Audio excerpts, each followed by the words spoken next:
Bueno, ¿cómo que estamos hablando?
Hola, buenas tardes. Les comento que en 5 minutos arrancamos. Quisiera saber si alguno me puede contestar si se escucha o no el audio. Pueden contestarme por el chat. Así que, nada, quisiera saber eso.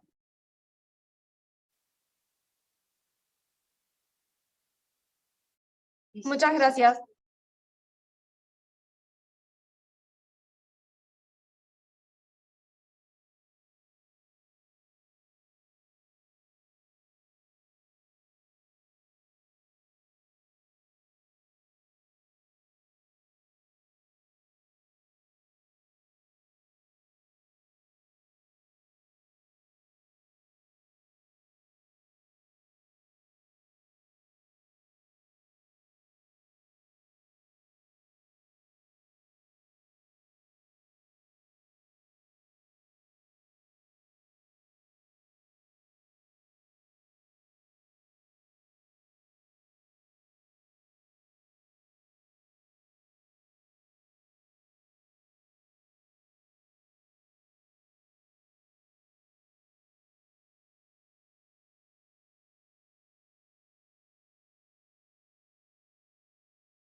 ¿no?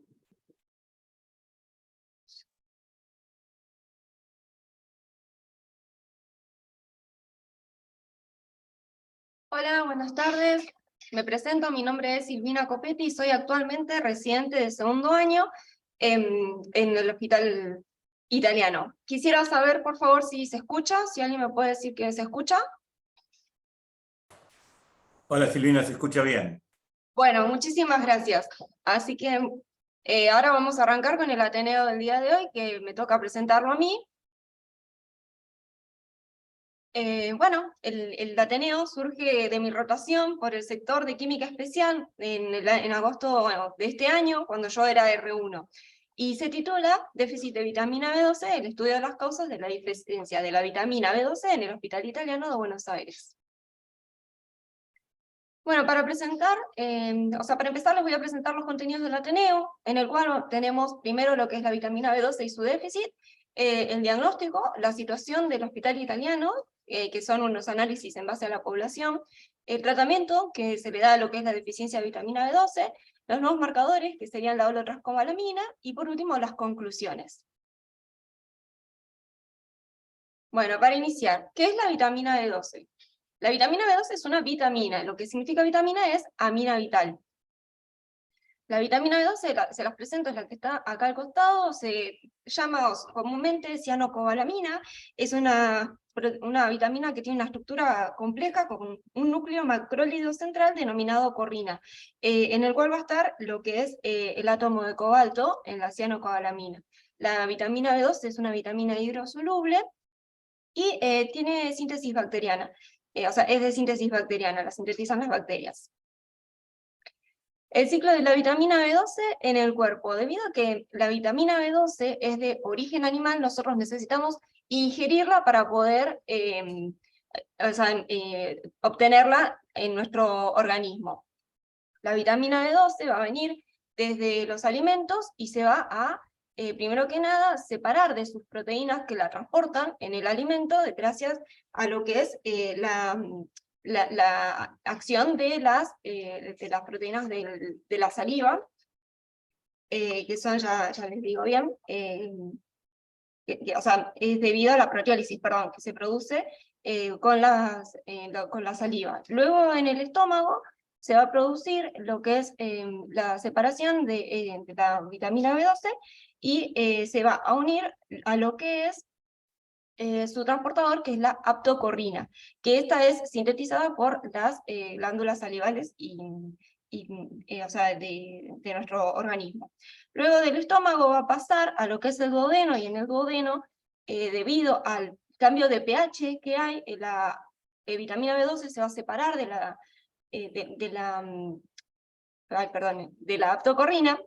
aptocorrina y se va a unir a lo que es el factor intrínseco debido al pH. El factor intrínseco es sintetizado por las células del estómago.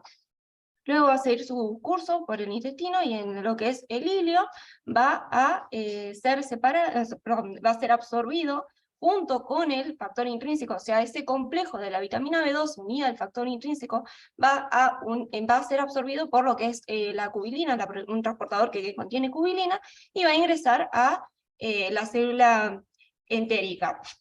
En esta célula entérica se va a separar del factor intrínseco en el lisosoma, y luego por lo que es el transportador MDR va a pasar a circulación unida a lo que es la transcobalamina, ¿sí? O sea, lo que es la circulación sanguínea se une al subtransportador, que es la transcobalamina, formando lo que es la holotranscobalamina. La vitamina B12, en el circuito de lo que es intestinal, todo lo que es enteral, hay una recirculación enterohepática, así que no se pierde en general lo que es la vitamina B12. Por medio del sistema sanguíneo, o sea, de los vasos sanguíneos, va a llegar a lo que es el hígado y va a ingresar, y ahí se va a almacenar. El hígado es bastante ávido por la vitamina B12, así que ahí vamos a tener un gran almacenamiento de la vitamina B12. Y va a entrar, o sea, va a ingresar a la célula por el transportador citocromo CD320. Esto es en todos los tipos celulares. ¿Cuáles son las funciones metabólicas de la vitamina B12? Bueno, en nuestro sistema va a participar en lo que es la síntesis del aminoácido de la metionina a partir de la homocisteína, va a participar en lo que es el catabolismo del propionato y la conversión del metilmalonil-CoA a succinil-CoA. También participa en lo que es el ciclo de Krebs, obteniendo energía a partir del metabolismo de los ácidos grasos, y también participa o tiene función en lo que es la síntesis del ADN celular y la síntesis de mielina. Acá podemos ver en el costado superior derecho un ciclo en el cual la vitamina B12 se ve que es cofactor de la metionina sintasa, o sea, es una enzima, y esta metionina sintasa va a producir metionina a partir de homocisteína. Entonces podemos observar que si hay deficiencia de vitamina B12, se va a acumular lo que es la homocisteína, o por lo menos no va a haber transformación de homocisteína en metionina. Lo mismo en el caso del tetrahidrofolato a metil tetrahidrofolato, que va a ser indispensable para lo que es la síntesis del ADN, o sea, ahí vemos por qué la vitamina B12 es necesaria para lo que es la síntesis del ADN celular. Y por otro lado, vemos acá lo que es la S-adenosina-metionina, que tiene participación, o sea, está involucrado en lo que es la síntesis de mielina en los nervios. O sea, con este gráfico, o sea, con este ciclo podemos observar cómo sucede, o sea, cuál es la relación de la vitamina B12 en todas estas vías metabólicas que acabo de mencionar. Acá, bueno, vemos lo que es la síntesis de mielina, o sea, lo que es la mielina, que es una vaina que protege a los nervios, ¿sí? ¿Cuáles son las fuentes naturales de la vitamina B12? Bueno, como dije anteriormente, todo lo que sea producto animal, o sea, todo lo que es las carnes de todo tipo, ya sean de vaca, pollo o pescado, los derivados de la carne, o sea, de los animales en realidad, como los lácteos, la leche, los yogures, y también los huevos. Cada grupo alimenticio va a tener diferentes cantidades de vitamina B12, pero lo importante, o lo que quiero que se lleven de este Ateneo, es que la vitamina B12 es necesaria, o sea, necesariamente incorporarla por productos animales. No viene mucho que digamos en lo que son los vegetales. ¿Cuáles son las deficiencias de la cobalamina, de la cianocobalamina? Bueno, tenemos un montón de causas que pueden causar la deficiencia, valga la redundancia de lo que acabo de decir, que son, por ejemplo, la insuficiencia dietética, los desórdenes gástricos, los desórdenes mixtos en los cuales no hay una sola causa, los desórdenes intestinales, los defectos ciliares, desórdenes del transporte plasmático y, por último, desórdenes del metabolismo celular. Según lo que yo he estado investigando, principalmente, o últimamente, se ve más que nada la insuficiencia dietética de la vitamina B12 debido a todo lo que ha sido la moda, o que ha tenido más relevancia, todo lo que es la dieta vegetariana o vegana, los lactantes de madres vegetarianas, y bueno, también está lo que es la cirugía bariátrica, o sea, en cuanto a desórdenes, en cuanto a la absorción, lo que es la cirugía bariátrica, pero eso lo vamos a ver en un ratito.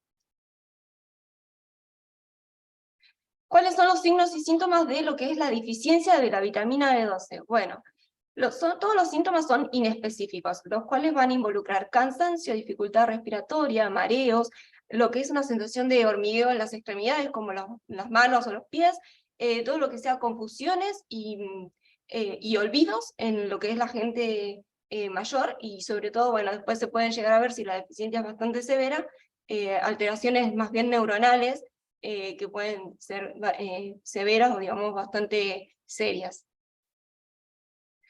Debido a que somos bioquímicos, quería traerles lo que son las manifestaciones sanguíneas en lo que es la deficiencia B12, que va a producir la anemia megaloblástica, y bueno, en un frotis de sangre periférica vamos a poder ver lo que son los macrocitos, que son glóbulos rojos aumentados de tamaño, o sea, acá tenemos un linfocito para compararlo, se ve que el glóbulo rojo está aumentado de su tamaño, o sea, en general tiene un volumen corpuscular medio de más de 100 femtolitros, así que eso sería característico. Después también podemos observar cuerpos de Howell-Joly, siguiendo con lo que son las alteraciones eritrocitarias, y anillos de Cabot. También podemos ver en lo que es la serie blanca, lo que son neutrófilos hipersegmentados, o sea, son neutrófilos que tienen más de 5 a 6 lobulaciones del núcleo. Acá podemos ver lo que es un frotis de sangre periférica, en donde podemos ver otras alteraciones de la sangre del frotis sanguíneo. Es importante tener en cuenta que en realidad no es que solamente se va a ver alterada la parte eritrocitaria o la parte de las células blancas, sino que también si el déficit de vitamina B12 es muy severo y muy prolongado en el tiempo, se va a producir lo que es la dispoyesis, o sea, todas las líneas celulares se van a ver afectadas, la eritrocitaria, la blanca y la de las plaquetas, y las alteraciones se van a poder observar en lo que es la médula ósea, y si la deficiencia es muy, muy severa, nos puede llegar a producir lo que es la pancitopenia, o sea, una disminución de las 3 líneas celulares. En el embarazo y el desarrollo infantil, o sea, la vitamina B12 tiene bastante implicancia, y las consecuencias de los niveles bajos maternos o en lo que es la deficiencia infantil puede ser defectos en el tubo neural, en lo que es el desarrollo embrionario, debido a que o sea, cuando el embrión se está desarrollando es necesaria la vitamina B12 para lo que es la síntesis y el cierre del tubo neural. También se pueden ver efectos en el desarrollo infantil que van a incluir todo lo que es retraso en el crecimiento, letargia, hipotonía, eso es más cuando son infantes, no tanto bebés. Se ha visto que hay una contribución a lo que es la enfermedad cardiovascular en el adulto debido a los niveles elevados de homocisteína, o sea, ante la deficiencia de B12, como mostré antes, la homocisteína no puede pasar a metionina, y se ha visto que estos niveles elevados de homocisteína tienen implicancia en lo que es la enfermedad cardiovascular en el adulto. Y por último también hay contribución en el desarrollo de diabetes mellitus, debido a que también puede tener un poco de implicancia en lo que es la secreción de, o sea, no es la secreción en sí, sino el comando o el control de lo que es la secreción de insulina y algunos metabolitos, como por ejemplo la metabolización o la obtención de energía a través de la oxidación de los ácidos grasos que dije anteriormente. Para hablarles de la vitamina, de la deficiencia en general, les traigo esta gráfica en la cual se ve más o menos lo que es la situación mundial de la deficiencia B12. Se puede ver que en general, de Latinoamérica voy a hablar en un ratito, en general no hay tanto nivel bajo severo, o sea, los bajos niveles de vitamina B12 no son tan severos en general a nivel mundial, y sobre todo en países desarrollados en general se ha visto que los niveles bajos o severamente bajos están más bien relacionados con lo que son anemias perniciosas, en las cuales es una anemia autoinmune que va a producir que las células parietales no puedan sintetizar el factor intrínseco que era necesario para la absorción de la vitamina B12 a nivel del duodeno, como dije, o sea, perdón, a nivel del ilio, como dije anteriormente.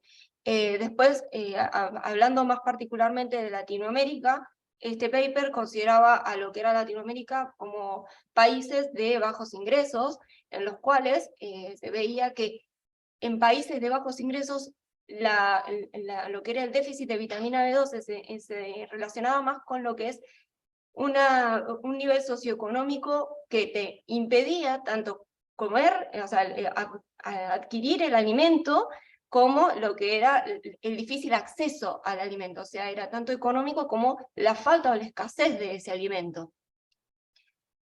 Para hablar de Argentina, les traigo lo que es la primera encuesta nacional de nutrición y salud que se realizó en el año 2005, no hay más modernas, en realidad sí hay una más moderna del 2019, pero no analizaron vitamina B12, así que nada, les traigo la del 2005, en la cual resulta que el país venía de una situación de crisis anterior, todo lo que fue el 2001, y debido a la estabilización, digamos, después de toda esa crisis, se decidió realizar una encuesta nacional de nutrición para evaluar cómo estaba el país en base a no solamente vitamina B12, sino varios nutrientes necesarios, y bueno, la conclusión de esto fue que 4,7% de los menores de 23 meses y el 3,4% de los niños entre 2 y 5 años tenían una ingesta de B12 por debajo del requerimiento diario.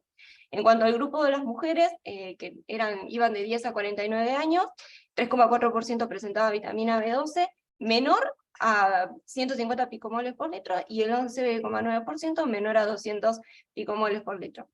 Y después, en lo que es el grupo de las embarazadas, se presentaba 18,2% el déficit de vitamina B12, y el 30,9% o sea, presentaba insuficiencia.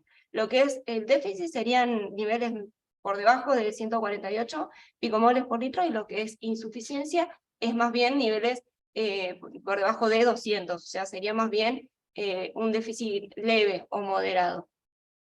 Por último, les digo que los datos de nuestro país evidencian una alta prevalencia de déficit de vitamina B12 en la población general, a pesar de que presentan una dieta omnívora, o sea, se le preguntaba a los participantes cuál era su dieta, y en general era omnívora, pero, o sea, a pesar de todo esto, la prevalencia del déficit era alta o significativa, y sobre todo era significativa en los grupos de riesgo, como los niños y las embarazadas, y se vio que tenía una fuerte asociación a lo que es el nivel socioeconómico relacionado con la pobreza. No hay más datos, o sea, yo sé que esto es un poquito antiguo, pero no hay más datos, o sea, esta es la primera, y la segunda encuesta se hizo en 2019 y no se analizó lo que era la vitamina B12. Bueno, ¿cómo diagnosticamos la vitamina B12?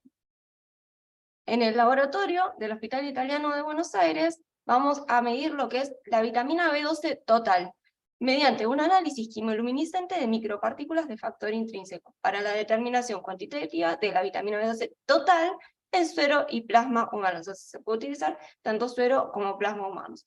El equipo que utilizamos es el Alinity de Abbott, y acá tenemos las muestras suero o plasma humanos. La conservación es a temperatura ambiente de 2 a 8 grados centígrados por 7 días. Y el rango de referencia que nosotros tenemos en nuestro laboratorio es de 187 a 883 picogramos por mililitro. Ahora, ¿cómo es la reacción que hacemos? Bueno, vamos a imaginar que la diapositiva es nuestra cubeta de reacción, y vamos a tener primero a la muestra, y le vamos a hacer un pretratamiento de la muestra. ¿Por qué? Porque este pretratamiento va a desnaturalizar a las proteínas de unión de la vitamina B12, y va a convertir a todas las formas de la vitamina B12 en la forma de cianocobalamina. Hay varias formas de vitamina B12 presentes en el suero. A ver. Bueno, luego de este pretratamiento tenemos un primer paso en el cual la vitamina B12 presente en la muestra se va a combinar con lo que es el anticuerpo unido a la micropartícula, o sea, el anticuerpo adherido a la micropartícula que está unido al factor intrínseco. Este complejo del anticuerpo en la micropartícula unido al factor intrínseco está en exceso. Esto es algo que nosotros agregamos. Bueno, todo esto se va a unir, y se va a producir la unión de la vitamina B12 presente en la muestra, si es que está presente, y con el factor intrínseco. Esto va a sufrir una incubación y un lavado, y en un segundo paso vamos a tener a lo que ya teníamos, que era nuestra vitamina B12 unida, y a esto le vamos a agregar una vitamina B12 marcada con acridinio, que esto es parte del reactivo. Esto va a estar en contacto con lo que es, o sea, en el medio de nuestra reacción, que va a estar con el exceso de factor intrínseco unido a su anticuerpo, que ya lo habíamos agregado anteriormente. Todo esto va a formar lo que es nuestra mezcla de reacción, compuesta por o sea, la vitamina B12 unida al factor intrínseco, pero presente en la muestra, o sea, la vitamina B12 que venía de la muestra, y la vitamina B12 que nosotros agregamos con el acridinio. Esto va a sufrir una serie de incubaciones y lavados, y luego se va a agregar una solución preactivadora y otra activadora. Y por último vamos a medir lo que es la señal lumínica, que son las unidades reactivas de luz, y vamos a obtener una señal que se va a medir, y va a ser inversamente proporcional a la concentración de B12 en la muestra. O sea, a mayor cantidad de vitamina B12 presente en la muestra, la señal va a ser menor, debido a que la vitamina B12 presenta la muestra no está unida a la clínica, ¿sí? O sea, acá tenemos poco nivel de concentración y mucha señal, porque proviene de acá, de esta vitamina B12, y acá tenemos, en el otro extremo, tenemos mucha o más concentración de vitamina B12 presente en la muestra que no está acoplada. ¿Cuáles son las limitaciones de este método? Bueno, los resultados se deben utilizar junto con otros datos, o sea, el déficit de vitamina B12, como dije anteriormente, presentaba síntomas bastante inespecíficos, entonces no es, o sea, solamente un dato puede que no nos dé exactamente lo que tiene el paciente, además de que analizamos vitamina B12 total nosotros. Se ve que la hemólisis tiene una interferencia negativa en esta metodología, y las concentraciones de proteínas por encima de lo normal pueden generar errores de aspiración en la muestra y van a tener que cuantificarse haciendo una dilución, o sea, la dilución puede ser automática o manual. Después, la presencia de anticuerpos heterófilos y de factor reumatoideo presentes en el suero pueden reaccionar con las inmunoglobulinas del reactivo e interferir en nuestro inmunoanálisis, así que vamos a tener que tener en cuenta eso, como por ejemplo si el paciente está en contacto con animales, y el ensayo está diseñado para analizar suero y plasma humanos. Los especímenes de otras matrices pueden generar resultados inexactos, o sea, este método está validado para plasma y suero. ¿Cuáles son las ventajas y desventajas de esta metodología? Bueno, vamos a iniciar con las ventajas, que es que la metodología es ampliamente distribuida y utilizada mundialmente, así que podríamos considerarla una metodología sencilla y barata. Mide los niveles de vitamina B12 totales, así que vamos a tener una idea bastante general de los niveles de vitamina B12 del paciente. Y se puede utilizar en distintos tipos de muestras, como dije, tanto suero o plasma. La verdad que hay distintos insertos de distintas marcas con distintas metodologías en las cuales podíamos usar suero, plasma con heparina de litio, con plasma con hepta. La verdad que era bastante amplia la calidad o el tipo de muestra que se podía utilizar. En cuanto a lo que son las desventajas, no posee, la vitamina B12 no posee un estándar de referencia, y por ende vamos a tener que tener en cuenta el valor de referencia que nos da el método. ¿A qué me refiero con que no se posee un estándar de referencia? Bueno, la Organización Mundial de la Salud está tratando de diseñar un estándar que sea más útil, el que se diseñó o el que se está utilizando ahora, es uno que es liofilizado, o sea, tiene vitamina B12 liofilizada, y pero como se han visto distintas discordancias en cuanto a los métodos y algunos laboratorios, sobre todo en el análisis de este estándar, se está tratando de trabajar y crear un estándar de vitamina B12 en base a sueros congelados, o sea, se va a utilizar suero y no un estándar liofilizado. Debido a esto, el valor de referencia que nosotros vamos a obtener o vamos a tener que utilizar va a ser método dependiente, ¿sí?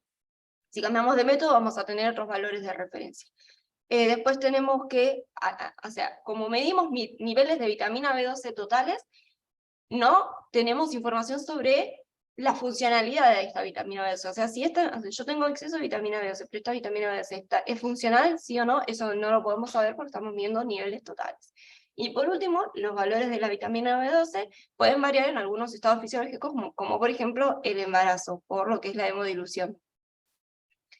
Otros indicadores que hay en cuanto a lo que es la deficiencia de vitamina B12 que se pueden utilizar, no vamos a entrar en detalle en este Ateneo porque no es el tema, pero se puede medir la homocisteína, como dije anteriormente. La homocisteína era el predecesor de lo que era la metionina, así que si tenemos una deficiencia de vitamina B12 podríamos ver que la homocisteína se acumula, entonces nos da una idea de por qué, de que podría haber una deficiencia de vitamina B12.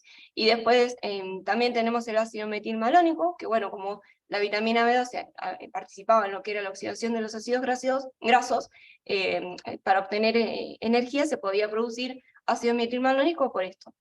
Van a verse tanto la homocisteína como el ácido metilmalónico, se pueden ver aumentados en lo que es la deficiencia de vitamina B12. De hecho, se han visto niveles elevados en distintos papers, así que podrían utilizarse para relacionar la deficiencia de vitamina B12. Pero no, estos analíticos se miden acá en el hospital, tanto la homocisteína como el ácido metilmalónico, ambos metabolitos tienen metodologías un poquito más caras, sobre todo la del ácido metilmalónico, que utiliza espectrometría de masa, así que es bastante complicado medirlo, digamos. O sea, se utiliza más que nada para lo que son déficits o, digamos, alteraciones más bien neuronales, pero a nivel genético, ¿sí? Ahora vamos a entrar en lo que es la situación del hospital, de la población del hospital italiano, y para eso les traigo dos situaciones, o sea, hice el análisis de dos situaciones. Primero lo que es un periodo que va desde el 1 de enero de 2021 al 25 de agosto de 2022, en los cuales se determinó los valores de vitamina B12 presentes en nuestros pacientes, y por otro lado, realicé un análisis de los años 2018 y 2019, a los cuales también les analicé lo que es la vitamina B12, los niveles de vitamina B12, y hago una aclaración de que excluí el año 2020, debido a que estuvo la pandemia y estuvo la cuarentena, entonces, según mi criterio, no iba a ser tan representativo. Ahora les voy a comentar por qué. Bueno, para iniciar tenemos el periodo del 1 de enero del 2021 al 25 de agosto del 2022, en los cuales tenemos un total de 6.176 pacientes a los cuales se les hizo la determinación de vitamina B12, y acá dividí a los pacientes con deficiencia severa, que serían los que tienen menos de 187 picogramos por mililitro de vitamina B12, a los de 187 justo les daba eso, y a los que tenían más de 187, debido a, o sea, como para categorizarlos, que no era un déficit severo. No puedo decir que no tienen déficit, pero sino que no es severa la deficiencia que tenían estos pacientes. Así que podemos concluir en base a este gráfico que tenemos que la mayoría de nuestros pacientes no tenía un déficit severo, o sea, tienen más de 187 picogramos por mililitro de vitamina B12 presente en el suero, y más o menos, o cercano a la mitad, también, o sea, no se quedaba muy lejos, en la población que tenía deficiencia severa de vitamina. Acá les traigo lo que es la distribución de los pedidos según la edad, en la cual vemos que esto es de total, o sea, son todos los pedidos totales.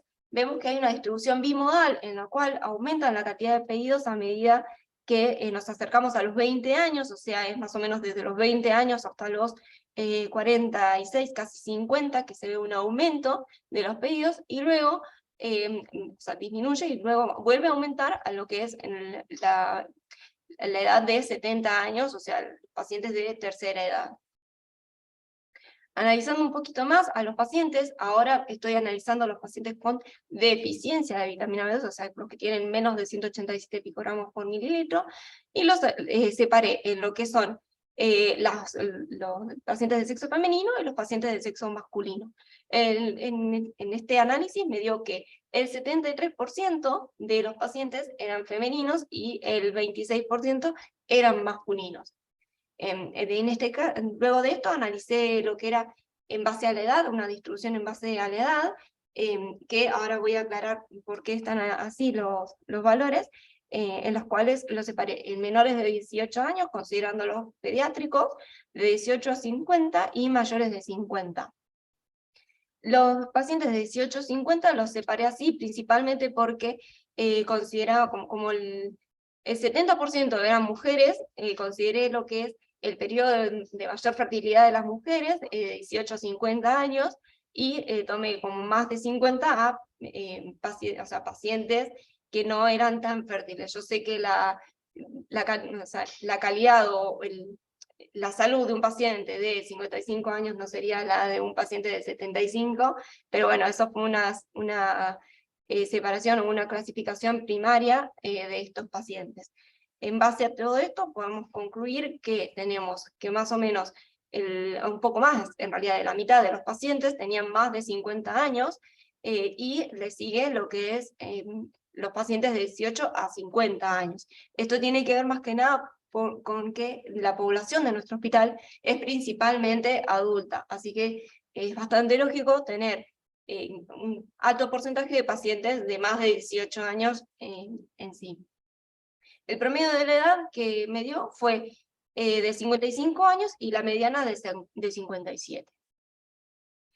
Ahora voy a analizar un poco más a estos pacientes con deficiencia de vitamina B12, en los cuales los voy a separar tanto por sexo como por edad. Acá tenemos los distintos rangos etarios, que son en décadas. Bueno, los primeros son de menores de 18 años, pero después analicé principalmente por décadas, y si me acompañan, podemos ver que hay una distribución bimodal de estos pacientes, o sea, de los pedidos que le hacían a estos pacientes y que tenían menos de 108, perdón, no tenían menos de 180, eran los pacientes totales. Vemos que, o sea, las mujeres totales tenían la distribución que aumentaba a los 18 años y disminuía más o menos cercanos a los 50, y después volvía a aumentar en lo que era los 70 años en adelante. Lo mismo se observaba más o menos para los hombres, en los cuales podemos observar que hay un aumento de los pedidos en lo que es la edad de 30 a 39 años, y disminuye un poquito en los 40, y después a medida que va aumentando la edad del paciente, aumentaban los pedidos y la determinación de vitamina B12. Esta es la distribución de los pedidos según la edad, en base a los pacientes que tenían menos de 187 picogramos por mililitro, o sea, eran pacientes con deficiencia severa de vitamina B12, y observamos que se respeta la distribución bimodal que vimos anteriormente cuando hice todos los pedidos, la distribución de todos los pedidos. O sea, observamos un aumento de los pedidos a medida que aumenta la edad en cuanto a los 18 hasta los 40 años, y luego disminuye, y después podemos ver un aumento de los pedidos en lo que es los pacientes de tercera edad a partir de los 70 años. Siguiendo con el análisis, me surgió la duda, o en realidad la inquietud, de analizar por qué estos pacientes tenían una deficiencia, o por qué les habían pedido el análisis, ¿sí? O sea, la razón por la cual se hizo la solicitud. Y analizando las historias clínicas, separé a los pacientes en base a el vegetarianismo, en donde incluí todo lo que sea vegetariano, o sea, ya sea vegetariano, vegano, fruti-vegetariano, con una persona que consumía poca carne, o sea, que la historia clínica decía explícitamente que tenía poco consumo de carne, así, o sea, los englobé en toda esa categoría, porque la verdad que era bastante difícil a veces clasificarlos, o sea, hoy en día es bastante amplia esa clasificación, así que los englobé en una sola. Después también puse los que son pacientes que se realizaban un control de salud, en lo cual yo sé que esta categoría es bastante amplia, es decir, control de salud es bastante, o sea, involucra un montón de cosas, así que les aclaro que control de salud era más que nada pacientes que decían historias clínicas que se realizaban un control de salud, o que no tenían una causa específica por la cual les hacían el análisis, o sea, como por ejemplo déficit cognitivo, o sea, o vegetarianismo. El análisis era más bien como una determinación más dentro de un montón de determinaciones que se solicitaban. Después tenemos lo que es el déficit cognitivo, la cirugía bariátrica, en donde la persona o el paciente se había hecho la cirugía, tanto hacía poco como hacía un par de años. La medicación en cuanto a los pacientes que estaban polimedicados, en los cuales se veía que, por ejemplo, la polimedicación o la medicación con metformina podía disminuir lo que era la absorción de la vitamina B12. El embarazo, la enfermedad celíaca, aquí incluí todo lo que era pacientes con investigación de si tenían la enfermedad celíaca o no, y a los que tenían ya confirmada la enfermedad, ¿sí? O sea, eran varios. Y después lo que es anemia, a los pacientes en los cuales les estaban investigando la vitamina por la anemia que presentaban. Otra categoría era la dieta, en la cual incluía pacientes que no eran vegetarianos, o sea, eran pacientes que por alguna razón circunstancial estaban haciendo una dieta, o que estaban empezando o queriendo cambiar su dieta, pero no eran vegetarianos, o sea, seguían siendo bastante omnívoros en su alimentación, como por ejemplo que querían incorporar un poco más de frutas, o que tenían que empezar a cambiar su dieta debido a que estaban teniendo una prediabetes. pero no eran vegetarianos estrictos o como con la convicción de vegetarianismo. Y después por el otro lado incluir lo que son problemas gastrointestinales, que es todo lo que no es ni cirugía bariátrica ni enfermedad celíaca, o sea, eran problemas, por ejemplo, de acidez o algunos problemas intestinales más bien de absorción, pero no están involucrados principalmente sobre todo lo que era la cirugía bariátrica. Una vez aclarado todo esto, podemos observar que la mayoría de los pacientes tenían una razón de la solicitud por el vegetarianismo y le sigue la categoría de control de salud. Ahora voy a hacer un análisis un poquito más exhaustivo de estas categorías, en las cuales voy a analizar tanto si el paciente era femenino, como la razón que era vegetariano, y la edad. O sea, tenemos acá que las pacientes que vemos acá son deficientes en vitamina B12, son femeninas y tenían la razón del vegetarianismo o el veganismo. En este gráfico lo que podemos observar es que principalmente las pacientes que se analizaban por esto o que eran vegetarianas, tenían el rango de edad de 18 a 30 a 40 años, ¿sí? O sea, era un rango de edad fértil, lo que yo consideré más que nada fértil porque lo consideraba más o menos hasta los 50 años. Luego hice el mismo análisis, nada más que cambié la razón o el factor, que era el control de salud, y vemos que a medida que va aumentando la edad, en los pacientes femeninos, va aumentando la cantidad de solicitudes debido a lo que era control de salud. O sea, a medida que la paciente se iba haciendo más añosa, la causa por la cual le pedían el análisis era más bien un control o un chequeo de salud y no tanto por la dieta en sí. Analizando también lo que era la cirugía bariátrica, que también vi que tenía bastantes casos, lo mismo hice con esta razón, y obtuve que más o menos la cantidad de mujeres que se hacían esta cirugía tenían más bien entre 30 años o 30 a 40 años, y después más o menos de 50 años, pero no había una distribución muy particular, más que nada en estas dos edades.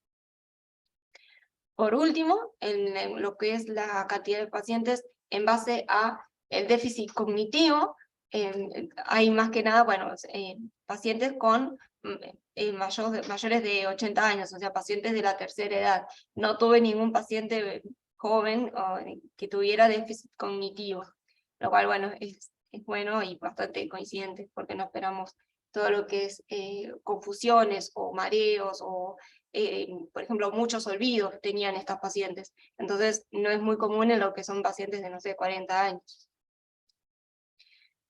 Debido a que hice el análisis para los pacientes femeninos, hice el mismo análisis para los pacientes masculinos, debido a que el porcentaje de pacientes masculinos al inicio de todo era tan bajo, era del 30%, o menos en realidad del 30%, la cantidad de pacientes masculinos que obtuve son poco menos, así que no hice los gráficos debido a que me parecía rellenar mucho el Ateneo, así que terminé haciendo las tablas en las cuales muestro que los pacientes masculinos en general no son vegetarianos, y los casos eran más bien de 40 a 49 años, así que en general se puede concluir que los hombres tenían una dieta más bien omnívora y con alimentación con proteína animal, digamos, con fuentes animales. Después, en lo que era la cirugía bariátrica, un solo hombre se hizo la cirugía. Y por último, en el déficit cognitivo, se veía que también, lo mismo que en las mujeres, los pacientes mayores de edad, o sea, los que tenían más de 80 años, eran los que podían presentar este déficit cognitivo, y de hecho lo presentaron.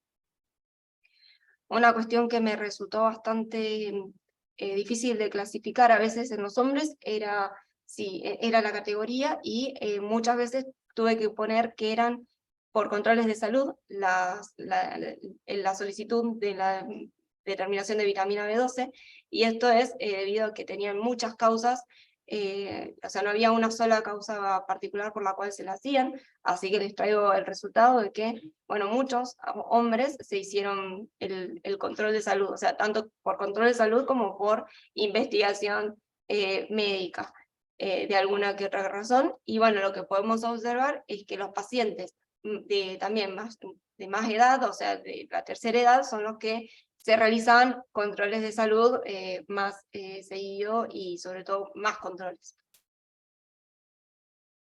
Ahora, todo lo que vimos todo lo que vimos anteriormente de lo que se vio en 2021 y 2022, ¿esto es nuevo o esto se podía venir presentando antes? O sea, ¿podíamos prever estas situaciones? Para eso lo que hice fue un análisis de las situaciones del 2018 y 2019. En este caso les traigo el gráfico, les presento el gráfico de las determinaciones de vitamina B12 del 2018 y 2019, en lo cual obtuve un total de 30.342 pacientes. Acá les hago una aclaración, que, porque puede que lo noten después en las siguientes diapositivas, que el total de pacientes puede que cambie, y esto es debido a que, o sea, en el LabCore histórico uno no puede sacar la información tanto con el valor de la determinación como con el sexo, así que si bien no pude obtenerlos por separado y traté de aplicar la misma cantidad de filtros, o sobre todo los mismos filtros, bueno, hay filtros que no pude aplicar, pero bueno, o sea, obtuve valores diferentes, uno es 30.300 y el otro es 30.500, pero bueno, lo tomé como que no era tan significativa esa pérdida de 200 pacientes, debido a que me dieron 30.000 pacientes en sí. Así que les aviso ahora, por si llegan a darse cuenta de que el total de pacientes difiere. Bueno, continuando, tenemos que los pacientes en general no tenían una deficiencia severa de vitamina B12, sino que por suerte tenían un nivel no tan severo, digamos, o sea, no presentaban una deficiencia severa, tenían más de 187 picogramos por mililitro de vitamina B12, y esto representa el 82% de los pacientes. Acá les traigo la distribución de los pedidos según la edad de estos años, en los cuales podemos ver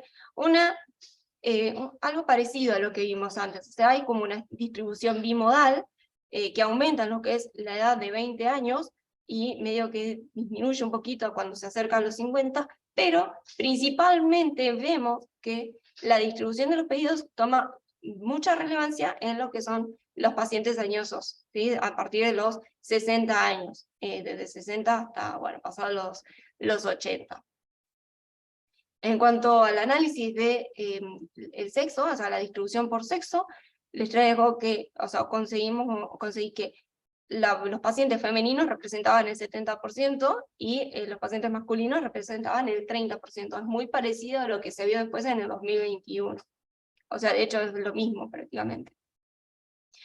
Y después, bueno, hice el análisis de estos pacientes en base a el rango etario, como hice anteriormente, en los cuales obtuvimos que para las mujeres se ve que la distribución de los pedidos aumentaba a medida que aumentaba la edad. O sea, lo que se vio inicialmente cuando, permiso, voy a cambiar la diapo, lo que se veía acá, que aumentaba la distribución de los pedidos a medida que aumentaba la edad. O sea, son pacientes de edad avanzada las que se hacían la determinación. O sea, no había en menores, sino más bien en mayores. Más o menos se vio lo mismo con los hombres, que a medida que aumentaba la edad de los pacientes se solicitaba la determinación. Y bueno, en cuanto a los que son los pacientes con menos de 187 picogramos por mililitro de vitamina B12, lo que hice fue analizarlo por lo que era la edad, porque no podía analizarlo por el sexo. Lo que obtenemos es que también a medida que aumentaba la edad de los pacientes, o sea, a medida que el paciente se hace más añoso, aumentaban las determinaciones. Es todo lo que vimos anteriormente. Entonces, para concluir, hasta acá de lo que vemos con el análisis de datos. Se puede observar que hay una distribución bimodal en el caso del estudio de la población en lo que es el año 2021-2022. Y luego esta determinación, o sea, esta distribución, perdón, de la vitamina B12 se seguía observando en lo que son los pacientes con deficiencia severa de vitamina B12, o sea, la distribución bimodal. En cuanto a lo que son los pacientes, o el análisis en realidad de los pacientes que vinieron a analizarse en el periodo de 2018 a 2019 inclusive, también se observó una distribución bimodal, pero más que nada era más atenuada en lo que era la parte de la edad de 20 a 40 años, y se preponderaba un poco más el pedido en los pacientes de edad avanzada. Respecto a las proporciones, en cuanto al sexo o al género, en ambos casos observamos que el 70% son mujeres y el 30% son hombres, y esta proporción se mantuvo más allá del tiempo. O sea, pensemos que fue en 2018 de 70-30, y en 2021 también se seguía manteniendo ese 70-30. En cuanto a los periodos de tiempo, o sea, la mayoría de los casos tienen una medida de vitamina B12 que es mayor a 187 picogramos por mililitro, lo que nos hace pensar que en la población general de nuestro hospital no es deficitaria en vitamina B12. También tenemos que la mayor parte de nuestra población es adulta, y esto es principalmente porque la población de nuestro hospital es adulta. Sin embargo, no hay que dejar de lado a los pediátricos, porque hay muchas complicaciones a largo plazo, como dije anteriormente, o sea, todo lo que era complicaciones cardiovasculares a nivel del adulto, o lo que eran las complicaciones en el desarrollo, lo que era letargia, hipotonía, alteraciones en el microcardiograma, etc. Y en cuanto a la comparación de las razones para lo que es la determinación de la vitamina B12, en el sexo femenino, observamos que predomina lo que es el vegetarianismo en todas sus variedades, o sea, vegano, frutivegetariano, etcétera, etcétera, y sobre todo lo vi en mujeres en edad fértil, lo cual para mí fue bastante, no sé, alarmante, o por lo menos me causó bastante interés. En cuanto a lo que es cirugía bariátrica, también se vio en las pacientes femeninas, teniendo en cuenta un segundo puesto en este rango etario, o sea, en el rango de las pacientes en edad fértil. Y lo que era en pacientes en edades avanzadas, teníamos más que nada lo que era el déficit cognitivo, todo lo que incluía olvidos, mareos, etc., o sea, como confusiones. Después, en cuanto a los pacientes masculinos, en general no tenían déficit de vitamina B12, y eran el 30% de los pacientes que se podían analizar, y bueno, tenían un muy pequeño porcentaje, una deficiencia en carnes, o sea, una deficiencia en su dieta de carnes, pero bueno, era bastante escaso. Y sí preponderaba, o había más casos en lo que era déficit cognitivo, lo que a medida que aumentaba la edad de los pacientes. Pero en general se vio que a los pacientes masculinos les solicitaban el estudio de vitamina B12 como un control dentro de otras determinaciones que se les pedía antes. En cuanto al tratamiento de la vitamina B12, el tratamiento de la deficiencia es con la suplementación, no existe otra. La suplementación puede venir con lo que es la alimentación, tanto incorporar o empezar a incorporar alimentos de producto animal, como por ejemplo lo que es algunos alimentos que se venden en el mercado. La verdad que, bueno, hace una semana más o menos, escuché un programa de radio de la UBA, de la Facultad de Farmacia y Bioquímica, en donde habían entrevistado a una profesora del sector de bromatología de la facultad, donde habló de distintos alimentos que se podían conseguir, por ejemplo, en dietéticas, que venían suplementados con vitamina B12. También el mes pasado se le hizo una entrevista a unos nutricionistas de acá del hospital, y se publicó en lo que es la revista del hospital, la electrónica, que también hablaban de lo que era la suplementación con vitamina B12 por parte de lo que es alimentos que vienen preparados para los pacientes más que nada veganos o vegetarianos. Y bueno, o sea, en ese sentido es una alternativa bastante fácil, o sea, una suplementación bastante fácil y accesible para todos los pacientes. En el caso de que la deficiencia sea un poquito más severa, existen lo que es las pastillas o los fármacos que vienen con vitamina B12, que pueden ser orales o sublinguales, bueno, va a depender de la decisión médica, y si el déficit es bastante severo y los síntomas que se ven, sobre todo los signos y síntomas que puede observar el médico a la hora de atender un paciente son bastante graves, la suplementación con vitamina B12 va a ser una suplementación inyectable, que bueno, la decisión va a ser en base a lo que se observe. Esta sería, digamos, el tratamiento o la suplementación más invasiva que puede tener un paciente y sería una emergencia, la verdad, o sea, se consideraba una emergencia. De hecho, en algunas historias clínicas hubo pacientes, sobre todo más añosos, que necesitaron la inyección, y no solamente es una inyección, sino que algunos tenían como un esquema de inyecciones. Así que el tratamiento puede ir desde lo más simple hasta lo más complicado, desde lo más benévolo hasta lo más invasivo para el paciente. Bueno, las novedades.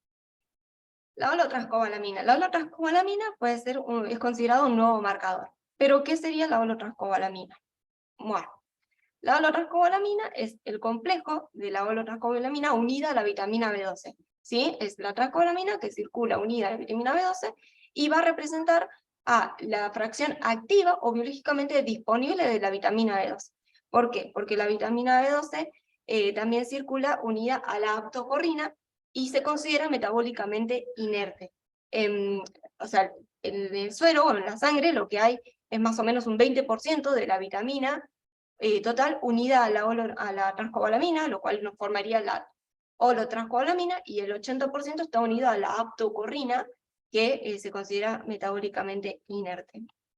Entonces, la holotranscobalamina nos sería útil para lo que es un marcador precoz de la deficiencia, debido a que posee una semivida más corta y además de que habla de la parte funcional o de la fracción activa. Es un marcador más apropiado para lo que es la evaluación de algunos estadios, como el embarazo en las mujeres, porque no se hemodiluye.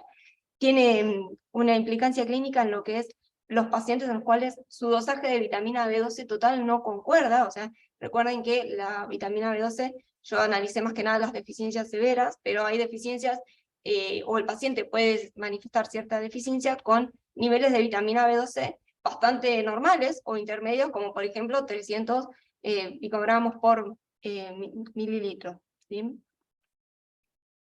Entonces, ¿cómo vamos a hacer el análisis o cuál es la metodología de la holotranscobalamina? Bueno, es por un inmunoensayo de quimioluminiscencia para la determinación de esta proteína, ¿sí? La holotranscobalamina en el suero humano. ¿Cómo se realiza? Se realiza en dos pasos. Primero, vamos a tener al anticuerpo primario en la fase sólida, ¿sí? Que viene en el kit, y le vamos a agregar lo que es la holotranscobalamina presente en la muestra. Esto se va a incubar y se va a unir, o sea, el anticuerpo primario va a unir una parte de la holotranscobalamina, un epítope específico.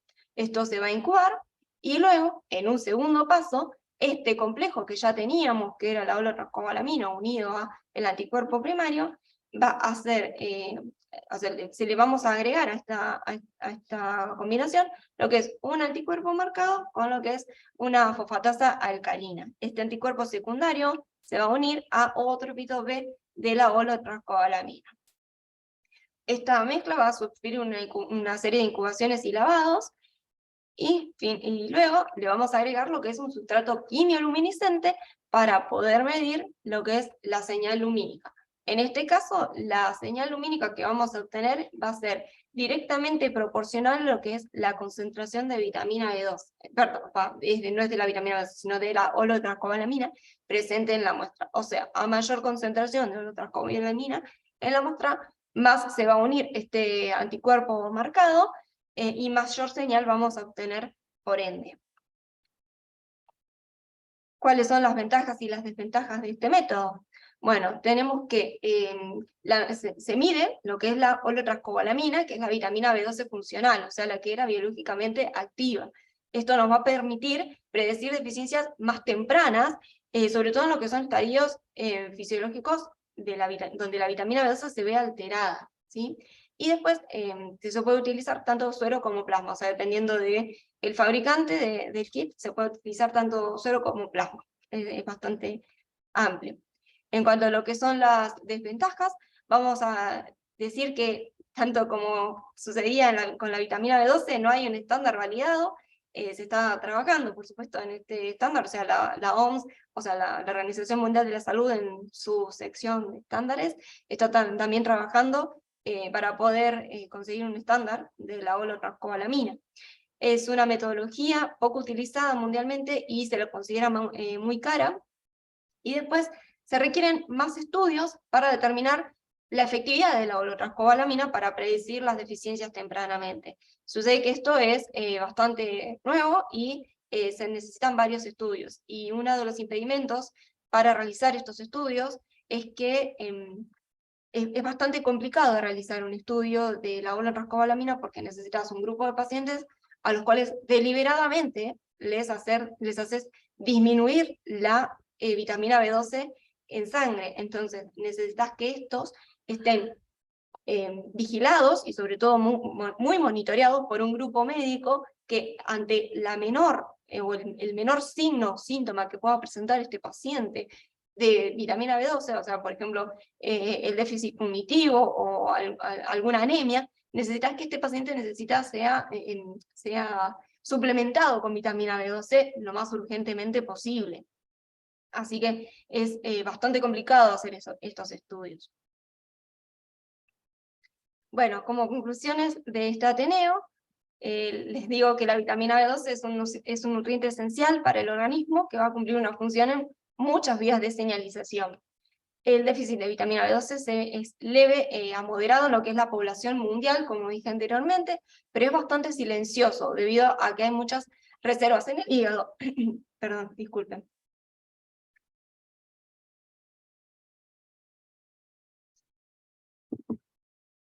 Retomo.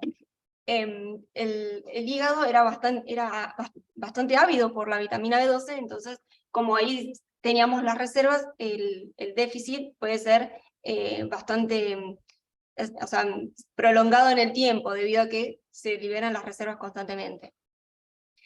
Bueno, el déficit de vitamina B12 va a traer muchas complicaciones, sobre todo a largo plazo, como dije, porque era muy silencioso, y existen distintos tratamientos para el déficit, que van a ir desde lo más sencillo hasta lo más complicado, que serían las inyecciones de la vitamina.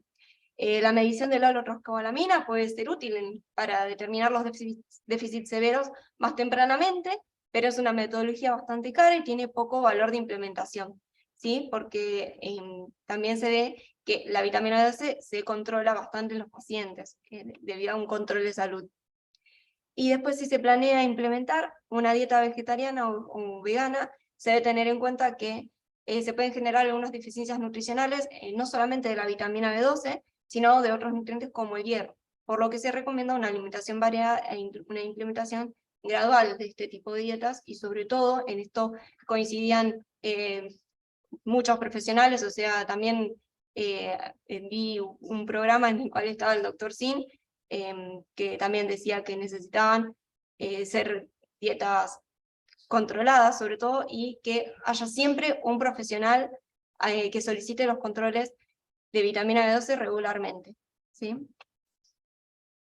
Como dato curioso, les traigo que el 1 de octubre, hace más o menos un poco más de un mes, fue el Día Internacional del Vegetarianismo, y hace unos días fue el 1 de noviembre, el Día Mundial del Veganismo. Como agradecimiento quisiera agradecer al sector de Química Especial, al bioquímico Facundo Sebane del sector de Virología, porque me ayudó con lo que es el análisis de datos en el Excel, y al grupo de residentes por el apoyo. Bueno, les agradezco su atención, estoy atenta por las preguntas, y por favor recuerden completar su asistencia. Esta es la bibliografía que consulté. Hola Silvina, ¿cómo estás? Hola, Luis.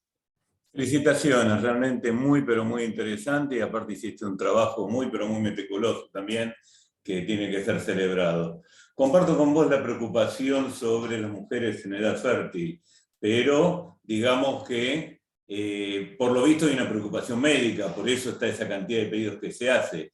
Quizás lo más preocupante es la persona que hace una dieta vegetariana y es refractaria encima a la consulta médica, que puede inclusive tener una sensación de falsa seguridad, porque compras en una dietética algo que diga que suplementado con vitamina B12 y te quedas tranquilo, y quizás no sea tan así.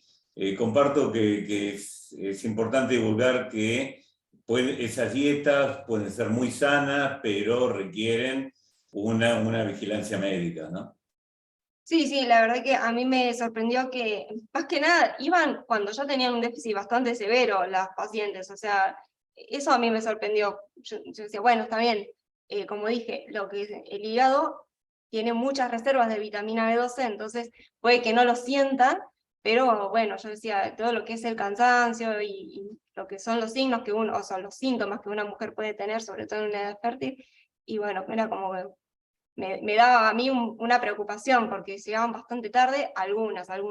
Igual hay otras que, por ejemplo, tenían lo que era dificultad para lo que era subir de peso, otras para bajar de peso, entonces incrementaban más la dieta vegana o vegetariana. Así que, como que bueno, había varias causas por las cuales la implementaban. Pero bueno, eso a mí me preocupó bastante. No sé si me preocupó, o sea, me llamó mucho la atención en realidad. Yo sé que está en boga todo lo que es el tema del vegetarianismo y el veganismo, pero bueno, nada, en base a todo lo que podía causar en la deficiencia de vitamina B12 me parecía bastante preocupante. Sí, seguro, por lo menos, bueno, difundir que se requieren controles, que hay que ir al médico si quieres hacer una dieta vegana, posiblemente de ahí realmente vas a salir ganando muchísimo. Lo que es una pena es que no hayamos podido tener, y es imposible a través de los filtros que tenemos en el LabCorp, cómo se movía en el 2018-2019 los valores promedios de esos grupos con respecto a 2021-2022. Porque uno lo que piensa es que posiblemente hay quizás, yo sospecho por lo menos que habría una caída en el valor promedio de la vitamina B12 de ese grupo, particularmente del grupo que hace dieta, ¿no? Que utiliza una dieta vegana o vegetariana. Sí, probablemente, pero bueno, necesitaría No hacer tengo forma de saberlo. otro estudio. Y bastante difícil de hacer. Bueno, por mi parte no tengo más preguntas, felicitaciones. Gran Ateneo. Bueno, muchísimas gracias. No sé si alguien más tiene alguna pregunta.